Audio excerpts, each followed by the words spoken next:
Audio Jungle.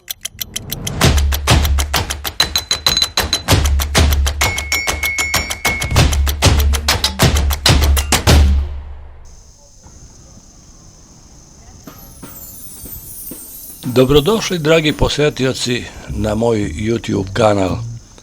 Danas ću vam pričati malo o Njujorku, mada me nećete vidjeti u ovom videu, mislim, neću prikazati moj lik, ali ću vam ispričati jednostavno priču o Njujorku. Pa ajde da krenemo.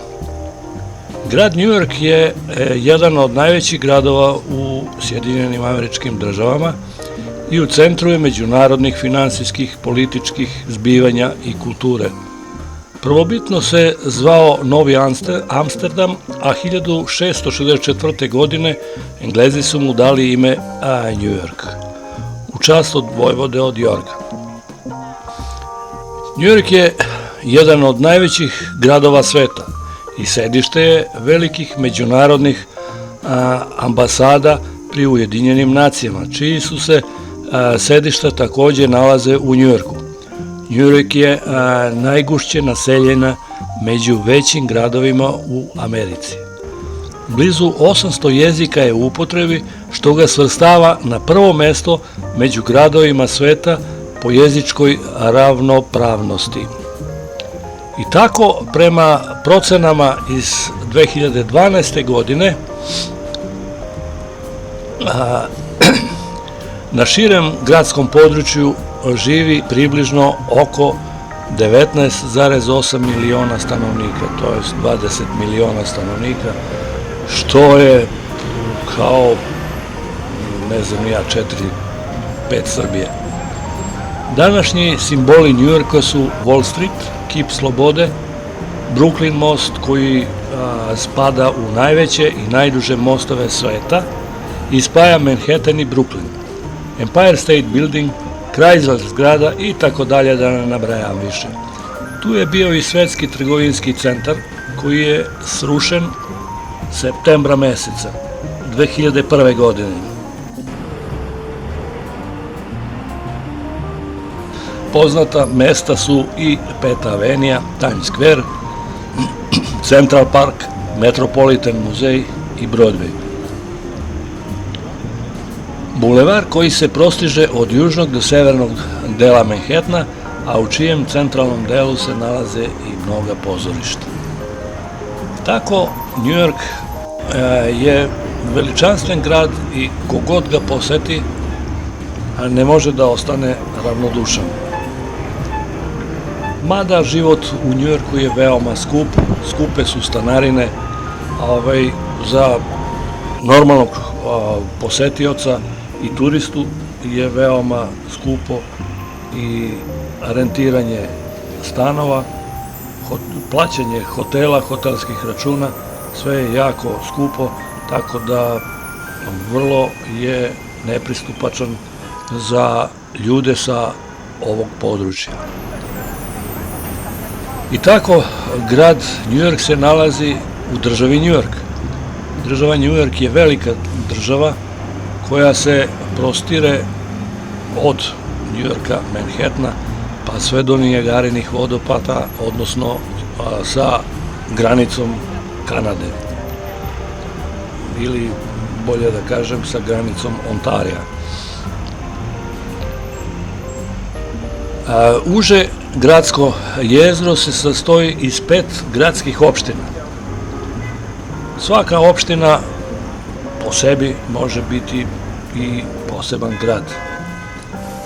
Tako da je podeljen grad New York na Brooklyn, Bronx, Manhattan, Queens i Staten Island. Sad ti gradovi, te opštine kada bi se odvojile, bili bi velike metropole, svetske metropole, kao pojedinačni gradovi. Naime, oni su se spojili u jedinstven grad još davne 1898. godine. Ne znam šta bi vam bilo još interesantno kao priča o Njujorku, mislim da sam u suštini sve rekao. Eto, u Njujorku se nalaze i brojni univerziteti i koledži, među kojima su najpoznatiji Univerzitet Kolumbija, Njujorški univerzitet, Rockefeller univerzitet, koji se nalazi među prvih 35 univerziteta u svetu. Ako se rešite da posetite Njujork, tu možete videti mnogo interesantnih stvari i tu se stalno nešto događa. I preko dana, i popodne, a pogotovo u večernjim i noćnim časovima. Njujork je grad koji nikad ne spava. Uvek je aktivno i uvek se nešto dešava. Da li su to pozorišne predstave, da li su neki performansi na trgovima, ne znam šta bi bilo interesantno još reći o Njujorku. Čuvena Peta avenija je avenija na kojoj su svi svetski brendovi zastupljeni u svojim markama. Tu je Times Square, gde uvek nešto se dešava, uvek ima posetioca, uvek, ne znam šta bi vam mogao reći, Njujork ne može da se prepriča, Njujork može samo da se doživi.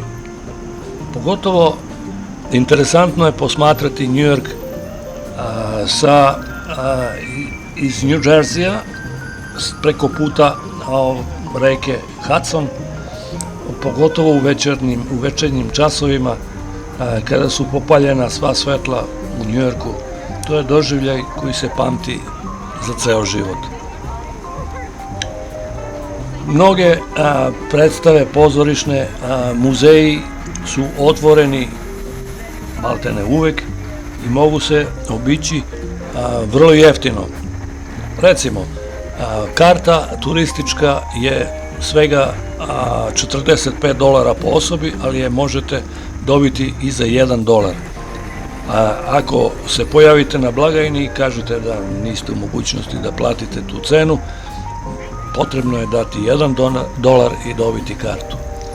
Eto, toliko o Njujorku. Ako vam se dopao ovaj moj video, ostavite like i vidimo se u nekom narednom videoklipu o Njujorku i Americi. Prijatno!